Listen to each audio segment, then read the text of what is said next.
Hare Krishna everyone, Radhe Radhe. Welcome back to the channel Bhajle Hari Hari. This is me भूमिका। तो आज की इस वीडियो में हम लोग गीता के एक श्लोक पे प्रकाश डालेंगे जो कि कुछ इस प्रकार है। कार्पण्य दोषोपहत स्वभाव पृच्छामि त्वां धर्म सम्मूढचेता यच्छ्रेयः स्यान्निश्चित तं ब्रूहि तन्मे शिष्यस्तेऽहं साधिमां त्वां प्रपन्नम्। अर्थात अर्जुन भगवान श्री कृष्ण से पूछते हैं, उनसे कहते हैं कि अब अपनी दुर्बलता के कारण मैं अपना कर्तव्य भूल गया हूँ, अपना धैर्य खो चुका हूँ। अब इस अवस्था में मैं आपसे पूछ रहा हूँ कि जो मेरे लिए श्रेयस्कर हो उसे आप निश्चित करें। Now I am your disciple and you are my guru and please teach me। मैं आपकी शरणागत हूँ, मुझे उपदेश दीजिए। अब चलिए इसका तात्पर्य समझते हैं। यह प्राकृतिक नियम है कि भौतिक कार्यकलाप प्रणाली ही सबके लिए चिंता का कारण है। भौतिक कार्यकलाप फॉर एग्जाम्पल आकांक्षाएं, इच्छाएं, मैं ये करूँगा, मैं ये लूँगा, मेरा इतना बड़ा घर होगा, मेरी इतनी महंगी कार होगी। इसके लिए हम दर पे भटकते रहते हैं, परेशान हो जाते हैं। अगर ऐसा ना हो तो हम बहुत परेशान हो जाते हैं। और इसे हमें पाने के लिए भी जितनी हमारी आकांक्षाएं हैं उसे पूरा करने के लिए भी परिश्रम तो आवश्यक है। तो थोड़ी देर भी लग सकती है पाने के लिए किसी भी चीज़ को। हम अगर किसी भी हमारी कोई आकांक्षा है, हमें ये लेना है वो लेना है, उसके लिए थोड़ा समय लगेगा। अब थोड़ा ज़्यादा समय भी कभी कभी लग जाता है। तो अगर थोड़ा ज़्यादा समय लगता है तो हम परेशान होने लग जाते हैं कि यार बहुत देर हो गई है, हम तो कब से परिश्रम कर रहे हैं, क्यों नहीं मिल रहा, हमें अभी चाहिए। कुछ इस प्रकार। तो आकांक्षाएं, इच्छाएं, ये सब भौतिक कार्यकलाप का एक एग्जाम्पल है। इस वजह से हम चिंतित रहते हैं सदा कि इसके लिए हमें क्या करना है, क्या नहीं करना। लाइक इतना कन्फ्यूज़न है। कन्फ्यूज़न देखिए, सभी प्रत्येक व्यक्ति के मन में एक समय पे उसके जीवन में एक प्रश्न आता है कि क्या ये जगत सत्य है, ये जीवन क्या है, हमारा क्या लक्ष्य है, एटसेट्रा एटसेट्रा आदि कुछ इस प्रकार के प्रश्न आते हैं। अब इसका हल चाहिए, सॉल्यूशन पता करना है। इसके लिए एक गुरु परम आवश्यक है। So there should be a guru in life so that we can ask him our life related questions।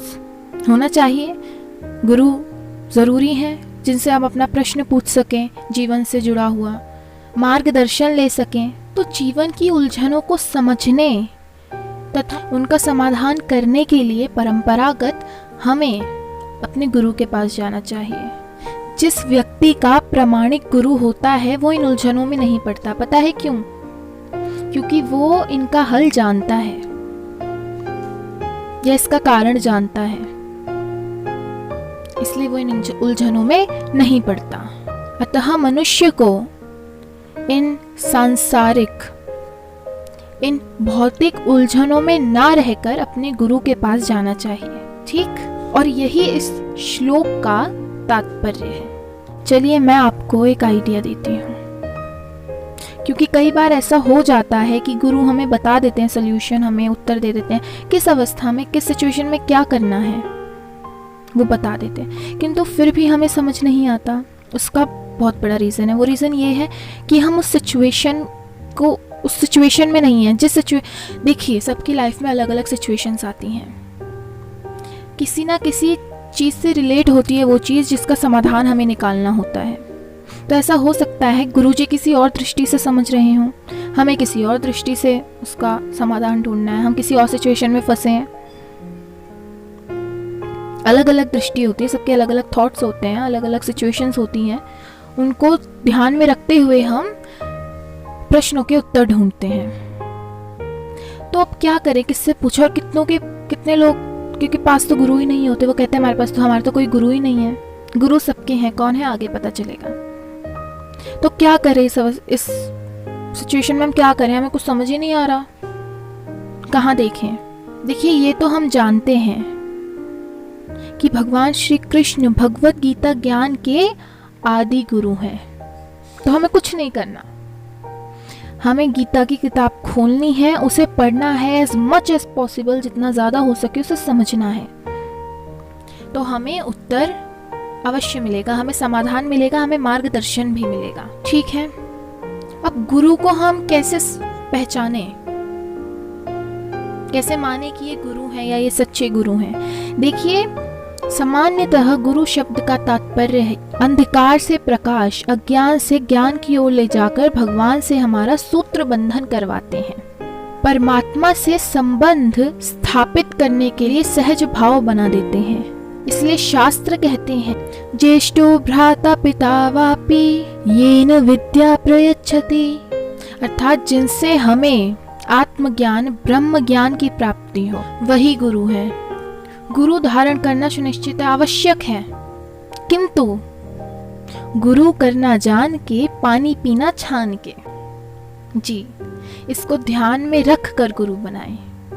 इसलिए पहले गुरु से शिक्षा, फिर दीक्षा, यही प्रारूप उचित है। सांसारिक भाव अगर किसी पर बनता नहीं है, किसी पर नहीं बनता है, तो भगवान शिव ही सबके आद्य गुरु हैं। इसलिए भगवान शिव को ही गुरु मानकर शास्त्रों के माध्यम से मार्गदर्शन प्राप्त करना चाहिए, जिससे हम सांसारिक दायित्वों को निभाते हुए गुरु शिक्षा से आत्म कल्याण कर सकें।